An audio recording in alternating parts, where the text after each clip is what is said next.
বাবরি বাবরি মসজিদ উপলক্ষে যে বইটি ছাপানো হয়েছে আপনারা হুমায়ুন কবিরের নামে, ইনি পাবেন আমাদের হাইরোডের উপরে, হাইরোডের উপরে নামার দিকে বাঁ দিকে, নামার সময় বাঁ দিকে খেয়াল রাখবেন যে হুমায়ুন কবির সাহেবের একটা বই লেখা আছে, ওই বইটা ওই দোকানেই পাবেন। দেখুন, এই বাবরি মসজিদের শিলান্যাস কেন্দ্র করে প্রাথমিক অবস্থায় বহু বাধা বিপত্তি এসেছে। হাইকোর্টে মামলা হয়েছিল, সেই মামলা আমি লড়েছিলাম। আলমগীর ভাই আপনাকে মঞ্চে খোঁজ করছে, আপনার লোক আপনি দেখা করুন। যথাযথ প্রোটেকশন, সিকিউরিটি, সিআরপিএফ সমস্ত হাসিফুল দমকলের এক বয়োজ্যেষ্ঠ লোক খোঁজ করছে, আপনি দেখা করুন। সুস্থভাবে হয়েছে।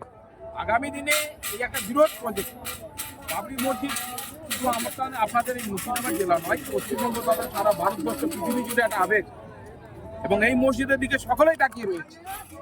হুমায়ুন কবিরের যারা বিরোধী পক্ষ তারাও তাকিয়ে রয়েছে, তারা মনে মনে চাচ্ছে এটা না হোক, প্রজেক্টটা ফেল হোক। অন্যদিকে হুমায়ুন কবিরের অনুগামীরা যারা স্বতঃস্ফূর্তভাবে, তার সঙ্গে সঙ্গে আপামর যারা মুসলিম ধর্মপ্রাণ ব্যক্তিরা, সকলেই তাকিয়ে রয়েছে হুমায়ুন কবির সাহেব এই কাজটা করুক। সেরকম একটা পরিস্থিতিতে করতে গেলে তার নির্দিষ্ট একটা নিয়ম কানুন আছে। তো প্রথমত ধর্মীয় স্থান নির্মাণ করতে গেলে ডিস্ট্রিক্ট ম্যাজিস্ট্রেটের পারমিশন দরকার। সেই প্রসেসগুলো হুমায়ুনদার সঙ্গে গতকালকেও কথা হচ্ছিল, আমি আসবো শুনে উনিও আসছেন, আমার সাথে একটু কথা বলবো। তো সেই প্রসেসগুলো চলছে এবং ডিস্ট্রিক্ট ম্যাজিস্ট্রেট পারমিশন দেবে। একটা রিলিজিয়াস এস্টাবলিশমেন্ট অ্যাক্ট বলে 2013 সালে পশ্চিমবঙ্গের এই রাজ্য সরকার একটা আইন পাস করেছে। সেই আইনে বলা হয়েছে যদি কোনো রিলিজিয়াস ইনস্টিটিউশন লাইক মসজিদ এবং আদার্স ইনস্টিটিউশন যদি স্থাপন করতে হয়, তাহলে যারা দান করতে ইচ্ছুক পারমিশন আমাদের মঞ্চের দিকে আস্তে আস্তে আগিয়ে আসুন এবং দান বক্সে নির্দিষ্ট দান বক্সে দান করে যান। এখানে ওখানে পয়সা কারো হতে দেবেন না, এবং যারা নামাজ পড়বেন উদ্দেশ থেকে আসছেন এই পবিত্র জুম্মার দিন আপনারা মঞ্চের ডান দিকে আস্তে আস্তে আগিয়ে যান। বিশাল মাহমুদের স্কুলের পেছনে ওখানে আমাদের নামাজ হবে। আর মা বোনদের উদ্দেশ্যে বলছি আপনারা মঞ্চের বাঁ দিকে চলে আসুন, আপনারা নামাজের ব্যবস্থা করা হয়েছে। এখানে একটা হসপিটাল করবেন উনি, এবং এই হসপিটালকে কেন্দ্র করে আপনি আশেপাশে হোটেল, রেস্টুরেন্ট, পার্ক, মানে এটা একটা মানুষ আসবে দূর দূরান্ত থেকে, মানুষ একটা মানে মনের একটা যে তৃপ্তি বা একটা শান্তি, সেটা এখানে অনুভব করবে। তার জন্য সমস্ত রকম ব্যবস্থা করছে। আরেকটা প্রশ্ন স্যার রয়েছে যে বাবরি মসজিদ স্টোন ফাউন্ডেশন থেকে অনেক অবস্ট্রাকশন আসছে, যেসব মা বোনেরা নামাজ পড়বেন আমাদের স্ট্যান্ডের দুই সাইডে দুইখানা প্যান্ডেল আছে, ওই প্যান্ডেলের ভিতরে মা বোনেদের নামাজ পড়ার জায়গা করা আছে, আপনারা ওই প্যান্ডেলে চলে যান। মা বোনেরা যারা নামাজ পড়বেন ওই প্যান্ডেলের দিকে চলে যান। আর পাঁচ থেকে যারা আসছেন আপনাদের বয়েজ স্কুলের পিছনে মাঠে চলে যান, ওখানে আমাদের সরষের জমি, গমের জমি সব ঘিরে আছে, ওইখানে নামাজ পড়েন। মাঠে জায়গা না হবে, ওইখানে সরষের জমি, গমের জমি যা আছে ওইখানে দাঁড়িয়ে যান।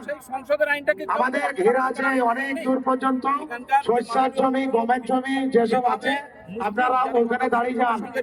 মাঠের দিকে চলে যান, মাঠের দিকে চলে যান। আপনারা কেউ কিছু করবেন না, ওয়াকফ আইনটাকে মানবেন। আর এই রুজুখানায় যারা দাঁড়িয়ে আছেন সেইটাকে এখানে অযথা রুজু হওয়ার পরে আপনারা এখানে দাঁড়াবেন না, ওইখান থেকে মাঠের দিকে আপনারা রওনা হন। সময় জমা দেয়নি, রুজুখানায় দাঁড়ান, যাদের রুজু হয়ে গেছে আপনারা এখানে দাঁড়াবেন না, জমা না হয় এখানে ভিড় হচ্ছে। সম্পত্তিগুলো সমস্ত কিছুই বাজেয়াপ্ত হয়ে যাবে।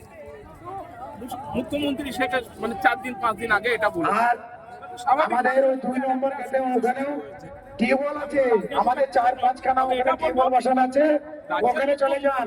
ওই 2 নম্বর গেটের কাছে ওখানেও 4-5টা টিউবওয়েল আছে, আপনারা ওখানে যান।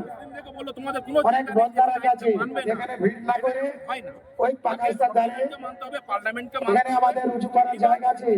তার প্রতিবাদের একটা ব্যাপার আছে, যখন এখানকার মানুষরা প্রতিবাদ করতে গেল, দেখুন একমাত্র কোনো একটা এখানে আমাদের এখানে মেয়েদের রুজু করার জায়গা এবং এই মেয়েদের প্যান্ডেল এইসব আমাদের যেসব পুরুষ মানুষ এদিকে আছেন আপনাদেরকে দয়া করে বলছি এদিকে আসেন না, আমাদের বাম সাইডে এদিকে যাবেন না।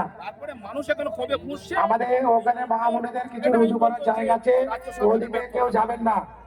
আপনারা এইদিকে আসেন, ডান দিকে আসেন, ডান দিকে আমাদের প্যান্ডেলের ডান দিকে যেটা আসেন। ছিল আপনার সংখ্যালঘু যারা রয়েছে তারা মানে এ ছিল, কিন্তু এখন দেখলাম সংখ্যাগরিষ্ঠ যাদেরকে তাদেরকে একসাথে ঘোটালা করে দিয়ে, তো এটা কি কোনো একটা ডিসক্রিমিনেশন হচ্ছে না যে সংখ্যালঘুদের প্রতি? না না আপনারা যারা দান করবেন, আমাদের প্যান্ডেলে দান বক্স আছে, এখানে আসেন, দান করেন এবং মাঠের দিকে চলে যান। আপনারা যারা দান করবেন আমাদের প্যান্ডেলের এখানে আসেন।